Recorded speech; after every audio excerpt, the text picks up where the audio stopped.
Hi, my name's Cody. I've been a software engineer for about 15 years, and I was just doing the math about how much money I've made freelancing, and the total comes up to $1,095,812 from freelancing. Where'd it go? Anyways, we're 5 months into 2023, and so far there has been about 200,000 layoffs in the tech industry, and there has been a lot of friends and colleagues that have reached out to me and asking about freelancing and what they should do and how they should break into it. And this is my video to kind of address everyone's concerns and thoughts about the idea of freelance software engineering. Full disclosure, this video could be quite long, so I've kind of broken it up into several sections. The first section is going to be the definitions and categories of different kinds of freelancing. I'm then going to talk about my path in freelance software engineering, how I got into it, and my whole career of being able to do freelance software engineering. And the next section is going to be my advice for how to get into freelancing. So let's just dive into it. Here are the definitions and categories of freelancing that I've found in my career. The first one may be something that everyone's heard about. It's called moonlighting. The idea is that you have a full-time job, but you're able to do some extra work in the evening, some part-time work. Usually this takes the form of like projects that someone needs help with, like maybe a neighbor, a friend that wants something built from scratch, or they want to add on to something that they already have, but they're not willing to like take on somebody for an extended period of time. The next category is basically what I'm just calling contract. Now, a lot of people have probably seen this. They have seen like contract to hire or contract positions listed. And this job is basically like a full-time job for all intents and purposes, but you get paid a little bit more. You don't get any benefits. You don't get paid time off. And the idea is that it's not permanent. They want you there for a little bit of time to push something over the edge for what they call like staff augmentation. The next bucket is called like agency or like consultancy work. I put them kind of in the same category. And the idea is that you have a company that is able to group together a big contract and get like multiple people to work on it.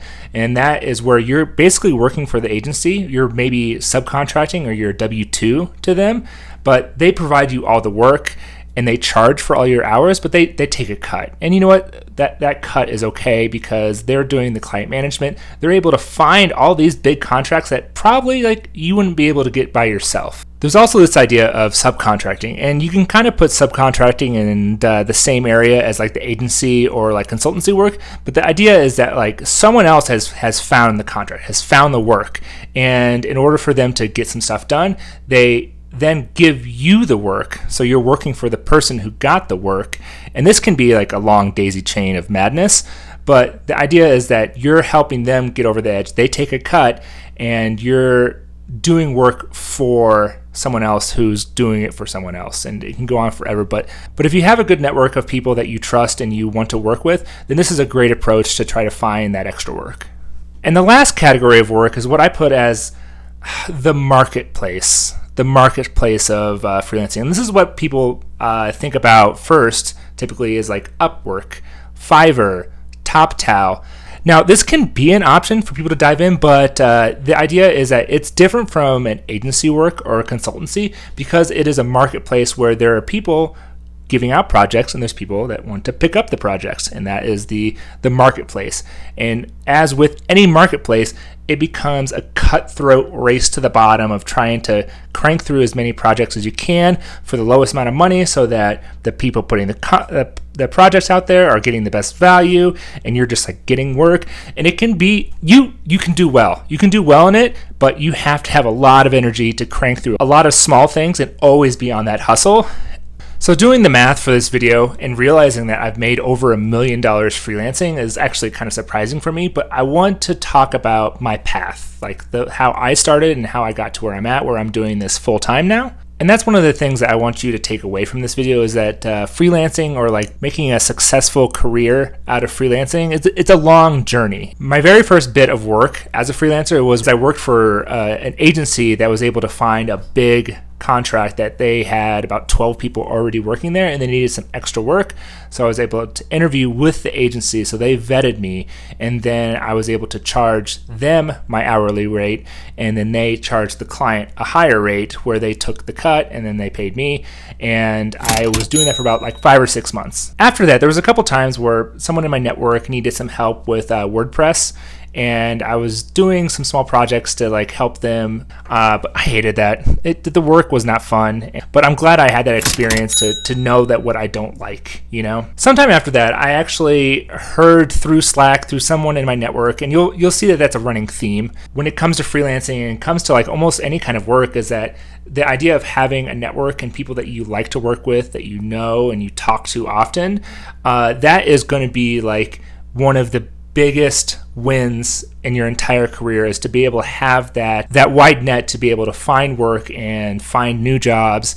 Anyways, one of my old colleagues, they reached out and said they had a friend who had a personalized application that was basically running their business. This is a client that's still with me today, and I love it. This is an instance for being surprised by a client, of like when you're actually getting into the work to actually love it, even though it didn't seem that great at first. I almost said no to the job, but I'm glad I didn't, because I've been working with them for about 5 or 6 years now, and I think I'm going to work with them for as long as they'll have me.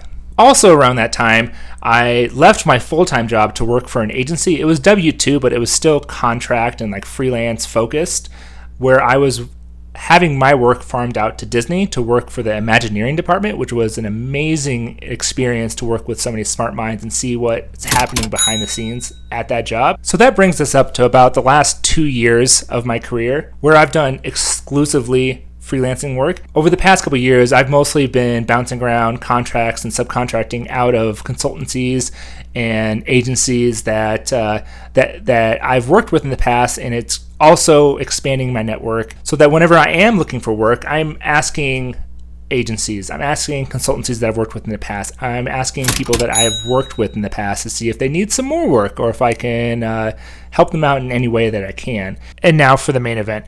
Now this section is where I'm trying to give the advice I give anyone who asks me that wants to break into freelance software engineering.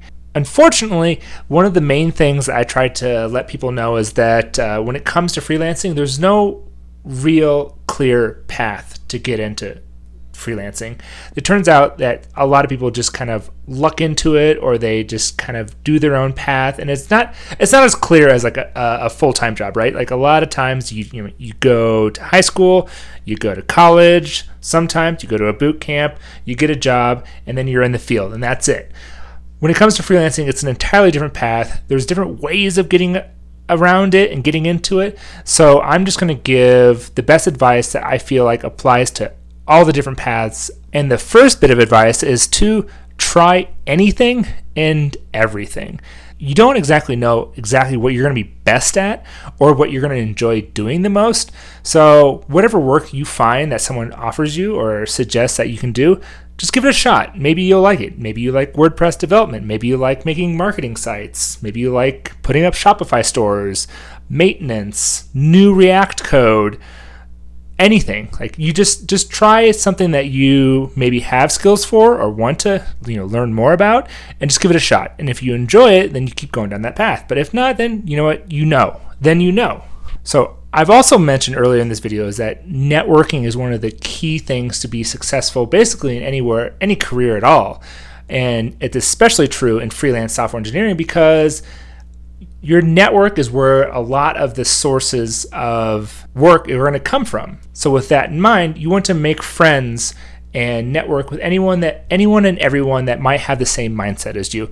People that are already freelancing, that may already have a moonlighting gig, maybe someone that does have a neighbor that they're trying to help their website with, or any like small business owners that are just trying to get off the ground, and maybe you can help them in one way or another. Maybe you do it for free, maybe you do it for super cheap, but the idea is to get the experience and keep these kind of people in your network so that you can talk with them throughout the rest of your career. The next bit of advice I'm a little wishy-washy on is to try out the marketplaces. Maybe try toptal, Fiverr, Upwork, to try those out to see if there are small projects that you want to just kind of get your feet wet and try in the freelancing world. But I also give that advice with a grain of salt because it can be extremely cutthroat. But for the most part, only doing Upwork, only doing Fiverr, and only doing that kind of work is exhausting. You can be successful, sure, but largely it is the hustle of hustles, and it's going to take a lot of energy to be able to do that for a long time.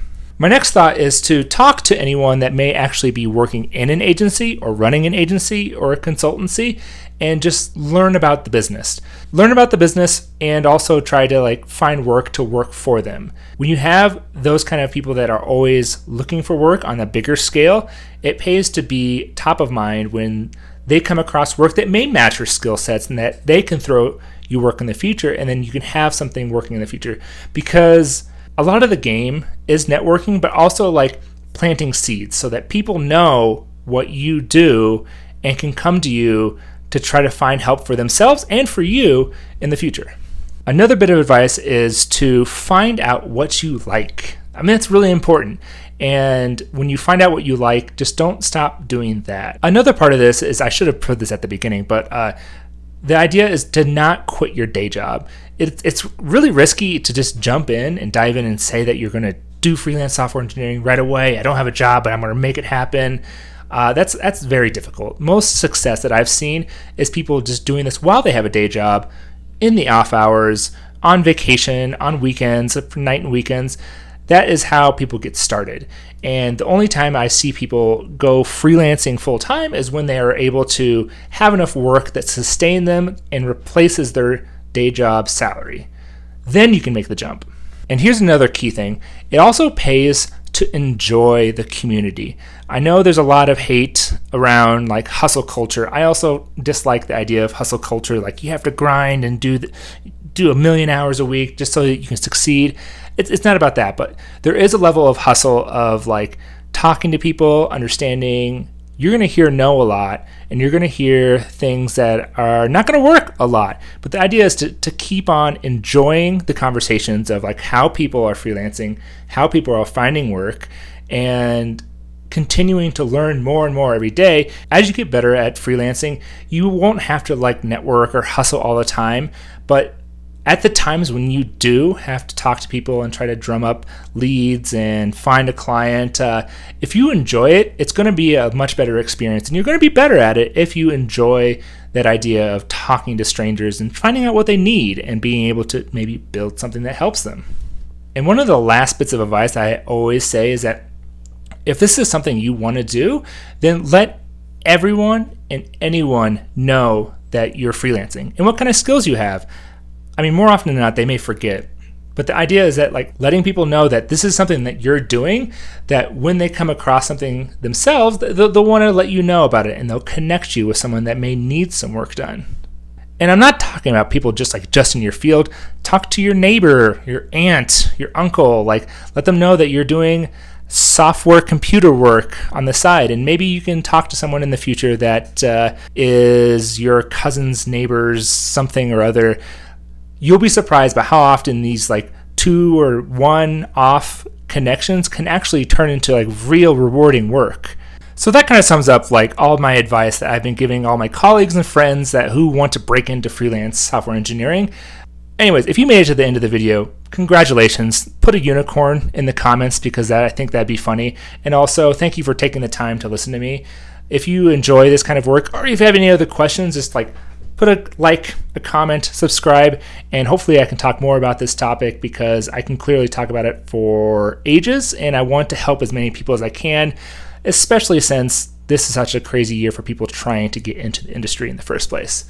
All right, hope all is well. Love you guys. I'm going to drop this. Beep.